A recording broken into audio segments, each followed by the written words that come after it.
Sébastien et Alexandre ont fait leur rentrée, comme le feront lundi les élèves des écoles de la Principauté.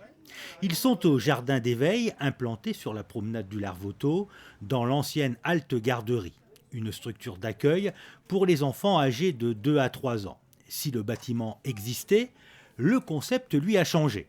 À la différence d'une halte garderie, les parents ne sont pas obligés de récupérer leur héros à l'heure du déjeuner. Ici, tout est prévu. Sébastien et Alexandre prennent et partagent leur repas sur place avec leurs petits camarades. Un coin cuisine a été aménagé pour faire réchauffer les plats livrés par la SMR, la Société de Restauration de Monaco. Au menu ce jour-là, maïs, tomates, poulet avec courgettes sautées au basilic. La structure est plus souple qu'une halte garderie et ce mode de garde correspond mieux aux attentes des parents. On a quand même un cadre alliant confort, technologie.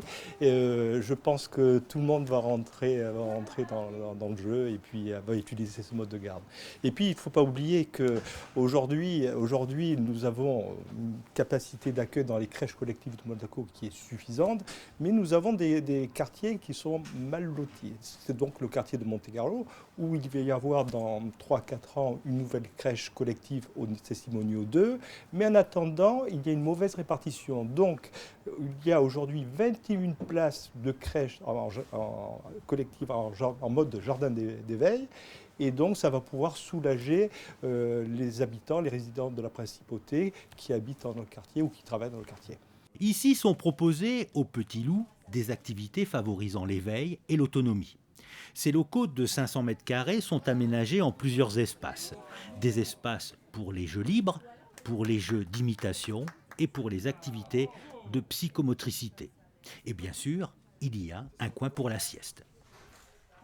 Pour accompagner toute la journée les tout-petits, 5 auxiliaires de puériculture et un éducateur de jeunes enfants.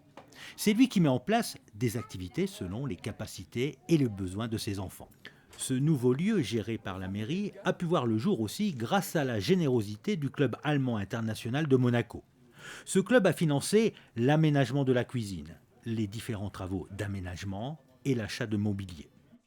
Le club allemand international, avec ses 250 membres de 26 nations, est installé en Principauté depuis 43 ans. Et nous fêtons non seulement des grands galas et grands événements, mais nous essayons de participer au quotidien de la vie. Et surtout la petite enfance nous est très chère au cœur. Et c'est pour ça que nous avons déjà fait par le passé une collaboration avec Monsieur le maire, soit dans le parc Antoinette, soit à la place d'Armes, et aujourd'hui ici, parce que les enfants, c'est magnifique, c'est notre amour, et puis c'est l'avenir d'un pays. Donc c'est tout à fait normal quand on se porte bien, comme nous tous en Principauté, qu'on partage. Inaugurée mercredi en présence de nombreuses personnalités, cette nouvelle structure peut accueillir depuis le 1er septembre 21 enfants.